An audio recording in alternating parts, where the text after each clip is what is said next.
Banyak yang tanya ke saya, caranya biar hati tenang itu apa sih, Pak? Dalam penderitaan. Segalau apapun dirimu, coba kamu rujuk ayat-ayat ini. Mungkin kamu bisa lebih tenang.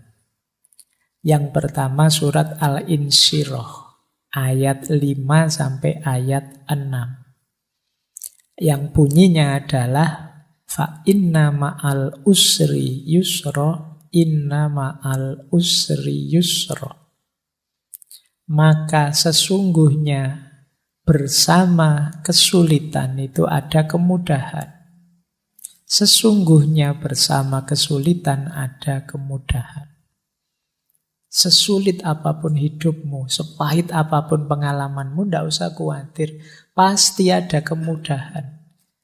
Bahkan ada penafsir, ada mufasir yang mengartikan setiap ada satu kesulitan, Allah akan memberikan dua kemudahan. Ini kan diulang dua kali. Fa inna ma'al usri yusra, inna ma'al usri yusra. Jadi yang pertama, kamu ingat-ingat ini.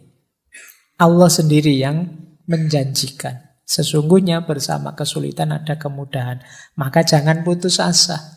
Pasti ada jalannya. Pasti ada kemudahan. Kemudian yang kedua, boleh dilihat surat Ar-Ra'd ayat 28. Tadi sudah kita singgung sedikit ya. Ala bidzikrillahi tatmainnul qulub. Sesungguhnya dengan mengingat Allah, bukankah dengan mengingat Allah itu hati menjadi tenang. Tadi sudah kita jelaskan level kedekatannya. Jadi kalau ingin tenang, hadirkan Allah.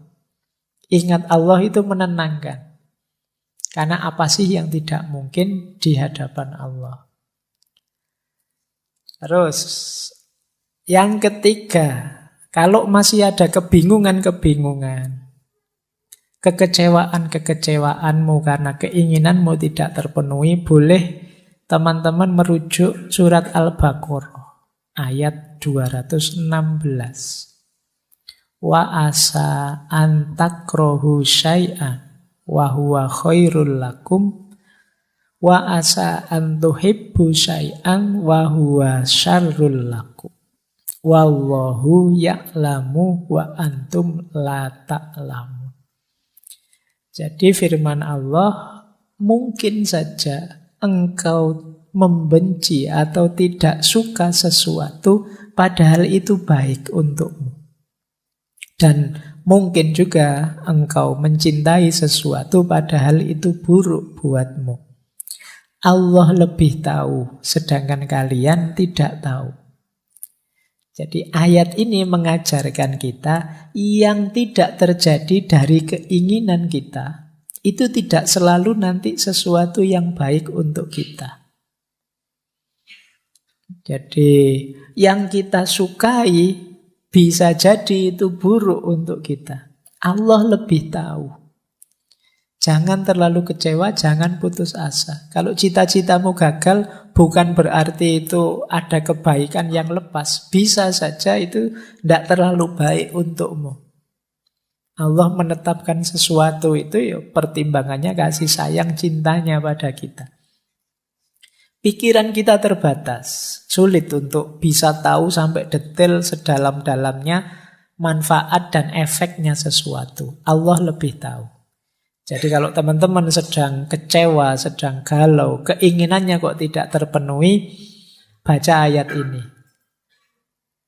Bisa saja yang aku inginkan, yang tidak terpenuhi itu sesuatu yang aku sukai sih, tapi bisa saja dia buruk untukku. Bisa saja yang aku hindar-hindari, ternyata inilah yang baik untukku. Allah tahu, kita yang tidak tahu. Nah, membaca ayat ini mungkin bisa menenangkan kita. Kalau masih ada galau-galaunya, wa idza sa'alaka ibadi anni fa inni qarib ujibu da'watad da'i idza da'ani. Kalau hambaku meminta padaku, sesungguhnya aku dekat. Aku menjawab doa orang yang berdoa saat dia berdoa padaku. Jadi ayat ini menenteramkan kita masih punya Allah dan Allah dekat, apapun yang aku minta, insya Allah akan dikabulkan. Nah, ini akan menenangkan kita. Yang terakhir surat Ar-Ra'd ayat 24. Salamun alaikum bima sobartum fani'ma uqbaddar. Ini finalnya. Kalau memang yang atas-atas tadi masih sulit, sadarilah tetap salamun alaikum bima sobartum. Selamat atas kamu karena kesabaranmu. Fani'ma uqbaddar itu betapa nikmatnya rumah tempat kita kembali nanti ke hadapan Allah. Hidup ini memang banyak ujian, banyak kesulitan, tidak masalah, sabarlah.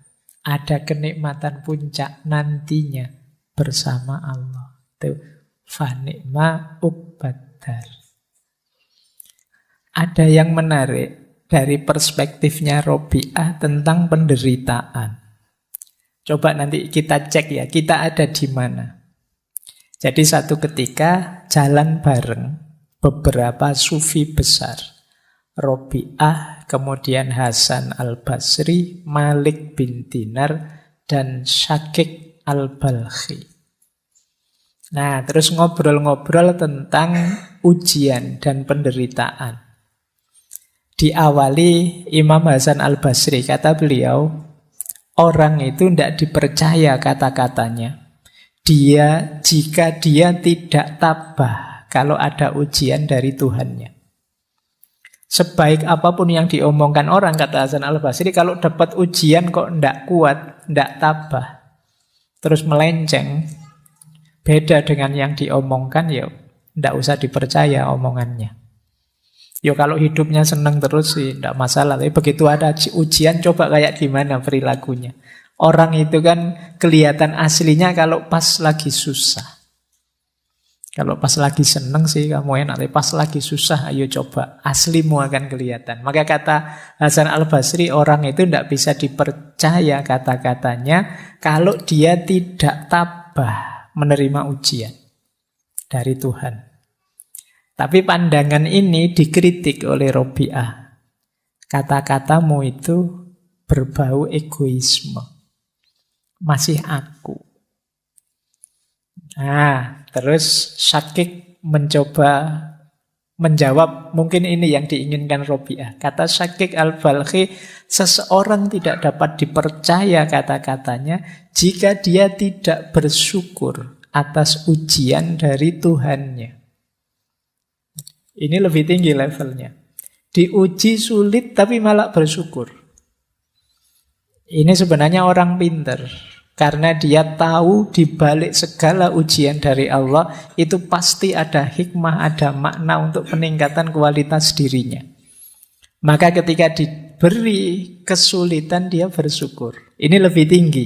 Kalau di Imam Hasan al-Basri tadi agak defensif, bertahan. Kalau di Syekh Syakik al-Balkhi ini enggak, dapat ujian malah bersyukur. Alhamdulillah ya Allah, Engkau beri aku ujian. Tapi kata Robi'ah, masih belum. Kita butuh yang lebih baik dari itu. Ini sudah luar biasa, ternyata masih kurang tinggi. Nah, Syekh Malik bin Dinar masuk. Kata dia, seseorang itu tidak dapat dipercaya kata-katanya jika dia tidak gembira atas ujian dari Tuhannya. Ini lebih tinggi.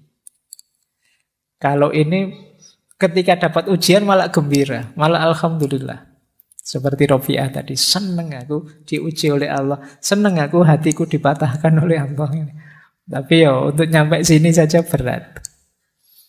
Tapi ini level tinggi memang. Di atas tadi tidak sekedar syukur, dia juga gembira. Itu pun Robi'ah masih belum. Jadi ada yang lebih baik dari itu. Nah, balik mereka bertiga tanya, terus gimana yang baik itu? Kata Robi'ah, seseorang tidak dapat dipercaya kata-katanya jika dia tidak melupakan ujian saat merenungi Tuhannya. Ini cara berpikirnya dibalik oleh Robiah. Kita itu kan ketika dapat ujian baru ingat Tuhan. Tapi kalau di Robiah dibalik. Ketika kita ingat dekat dengan Tuhan, kita siap menerima apapun termasuk ujian. Jadi orang di levelnya Robiah ini bahkan sebelum mendapat ujian, dia sudah ikhlas, sudah ridho. Ya Allah, engkau beri apapun aku siap. Yang paling pahit pun aku siap. Asal engkau tidak meninggalkanku. Ini yang saya bilang tadi, level cinta. Sulit orang seperti ini. Karena itu berarti dia tidak tidak minta yang sifatnya menyenangkan, menggembirakan. Yang dia minta hanya biar bisa dekat pada Allah. Kalau kita kan masih banyak permohonan macam-macam kepada Allah. Kalau Robiah tidak. Dia mintanya Allah saja.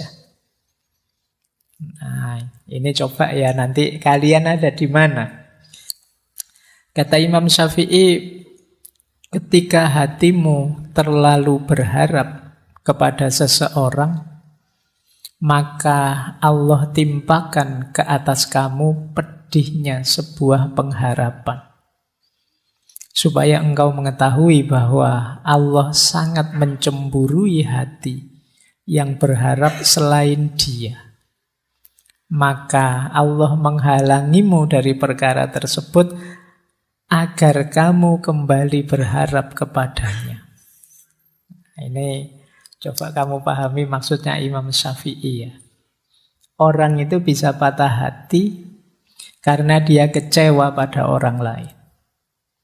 Kekecewaan ini muncul karena sebelumnya ada harapan pada orang lain itu. Kalau kamu tidak terlalu berharap, ya tidak terlalu kecewa. Semakin besar harapan, semakin besar kekecewaan. Berarti itu bukti Allah mencintai kita. Buktinya Allah cemburu apa? Dipatahkan hati kita biar tidak terlalu melekat padanya. Nah, kenapa hati kita bisa patah? Ya karena kemarin terlalu melekat. Kamu terlalu berharap padanya, terlalu menginginkannya. Apapun yang terjadi dalam hidupmu, tidak peduli betapapun sulitnya hal itu, jangan memasuki lingkungan keputusasaan. Bahkan ketika semua pintu tertutup, Tuhan akan membuka jalan baru hanya untukmu. Berterima kasihlah. Sangat mudah untuk bersyukur ketika semuanya baik-baik saja. Tetapi seorang sufi bersyukur tidak hanya atas apa yang telah diberikan kepadanya, tetapi juga atas semua yang telah tertolak darinya. Nah, ini levelnya seperti Syekh Hasan Basri dan kawan-kawan tadi. Apapun kesulitanmu, seberat apapun bebanmu, kamu ingat-ingat satu rumus final ini, jangan putus asa. Itu saja. Ini gawang terakhir. Jadi kalau sepak bola itu, ini jangan sampai bobol. Bahwa pemain lapangan tengah jatuh, jungkir balik, backnya juga pontang-panting, tidak masalah. Tapi jangan bobol gawangmu terakhir. Gawang terakhirnya apa? Putus asa.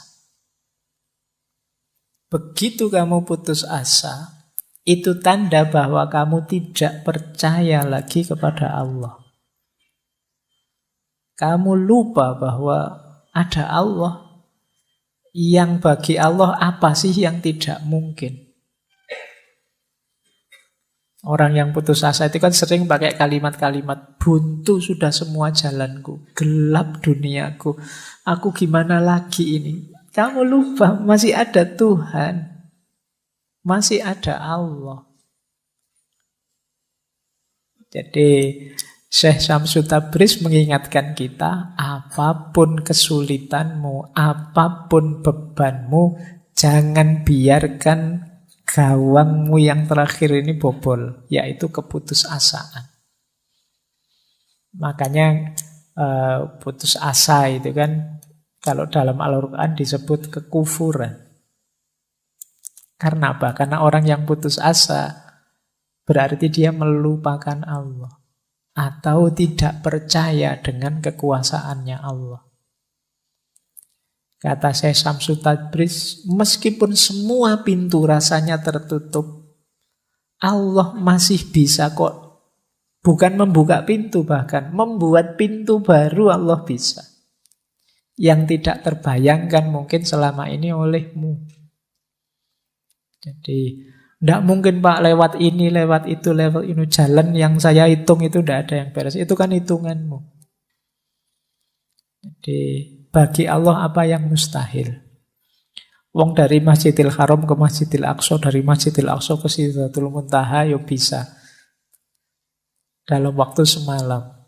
Meskipun di medsos banyak orang yang mendebat.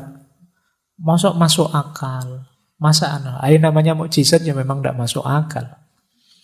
Kalau masuk akal ya tidak mukjizat namanya. Jadi memang tidak harus masuk ke akalmu. Kalau bisa terjangkau oleh pikiranmu, oleh akalmu itu masih biasa. Wong ini peristiwa luar biasa kok. Jadi banyak kemarin saya baca di medsos itu. Naik ke langit ke-7, langit itu apa? Pikirannya kan aneh-aneh. Jadi tidak masuk akal saya. Ya memang tujuannya tidak untuk dimasukkan akal. Akalmu tidak nyampe. Jadi ini peristiwa luar biasa kalau definisinya khorikul adah. Beda dengan adat. Memang tidak cocok dengan hukum alam sunatullah sain yang kamu pelajari. Itulah mengapa disebut mukjizat. Jadi memang ada mode polanya sendiri yang berbeda dengan pola saintifik yang selama ini kamu pelajari. Baik. Nah, malah sampai Isra Mi'raj ya. Yuk dilanjutkan. Yuk paling tidak itu ilustrasi ya betapa Allah itu maha kuasa. Yang tidak terduga bisa terjadi. Yang menurutmu apa bisa kebalikannya. Kamu meramal apa yang terjadi sebaliknya. Karena Allah maha kuasa. Kesabaran tidak berarti bertahan secara pasif. Kata Syekh Syamsuddin At-Tabrizi. Sabar itu berarti berpandangan jauh ke depan untuk mempercayai hasil akhir dari suatu proses. Ini kalau pakai bahasa yang lain, sabar itu sama dengan orang yang optimis. Jadi kalau kita yakin hasilnya akan baik, ya kita mudah untuk sabar. Orang sabar itu justru visioner, dia pandangannya ke depan. Apa yang dimaksud dengan kesabaran? Nah, ini definisinya menarik. Syekh Syamsuddin At-Tabrizi ini. Sabar itu melihat duri dan juga melihat bunga mawarnya. Melihat malam dan juga melihat fajar. Jadi untuk sampai pada mawar ya harus tahu ada duri yang harus dilewati. Ini sabar. Untuk sampai fajar kita harus tahu harus melampaui malam. Ini sabar. Berarti apa? Untuk mencapai kesuksesan, kebahagiaan, ya kita harus siap sulit, siap menderita. Itulah mengapa jangan dikeluhkan penderitaanmu. Patah hatimu jangan membuatmu putus asa. Sabarlah, memang untuk bisa meraih keindahannya mawar, kamu harus sanggup melampaui durinya. Untuk bisa melihat indahnya fajar, kamu kan harus sanggup menahan hidup di malam hari. Jadi kalau mau melihat sunrise itu kan ya dibelani ngantuk-ngantuk malam tidak tidur, naik ke atas gunung sampai sana, alhamdulillah bisa kelihatan sekarang sunrise. Itu kan kamu ada tirakatnya itu kan, capek-capek menahan tidak tidur. Jadi ya meskipun setelah melihat sunrise kan kamu hasilnya kan bisa selfie-selfie, foto-foto itu saja. Nah, hidup juga begitu.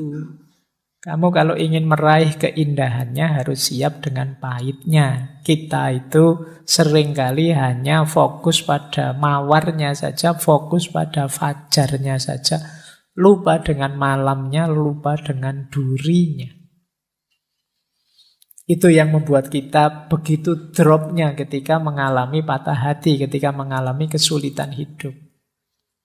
Padahal justru kesulitan itulah yang akan mengantarkan kita pada keindahan. Ini pendapatnya Syekh Syamsuddin At-Tabrisi. Ketidaksabaran berarti menjadi picik untuk tidak dapat melihat hasilnya. Jadi orang tidak sabar itu ya hanya lihat pahitnya saja. Tidak lihat bahwa setelah pahit ada manisnya. Orang tidak sabar itu ketika melihat bunga mawar, sudahlah tidak usah mawar-mawaran, ada durinya kok. Nah, kenapa? Dia tidak tahan, dia hanya lihat durinya. Dia lupa bahwa kalau nanti bisa dapat mawar, indah loh itu.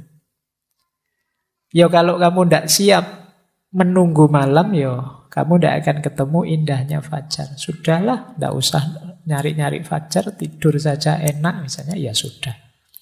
Ini yang disebut tidak sabar.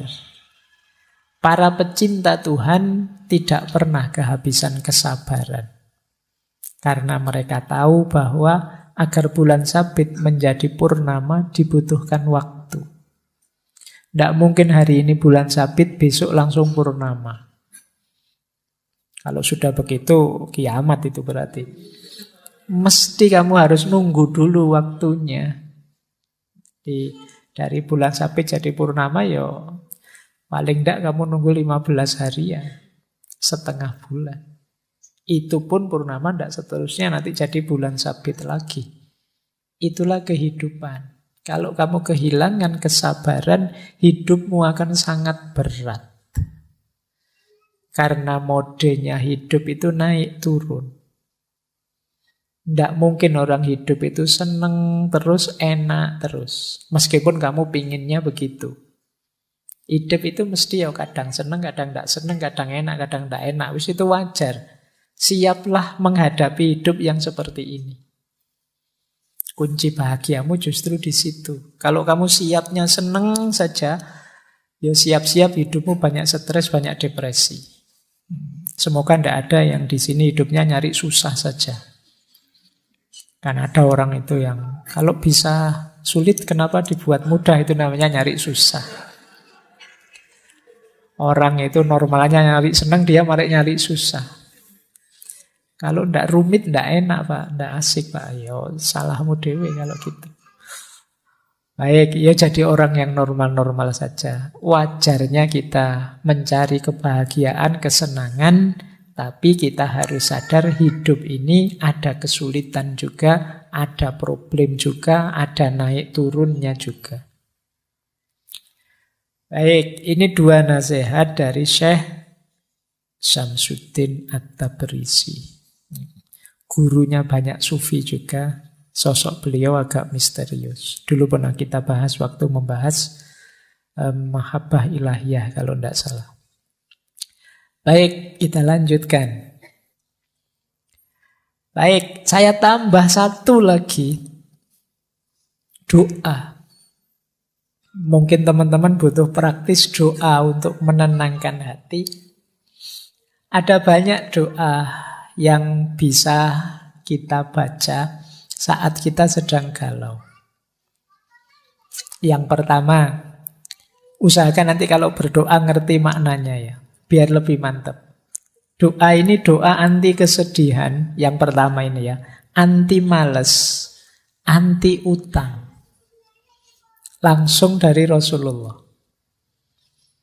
Allahumma inni a'udzubika minal hammi wal khazani wa a'udzubika minal adsi wal kasali wa a'udzubika minal jubni wal bukhli wa a'udzubika min ghalabatid daini wa qahrir rijal.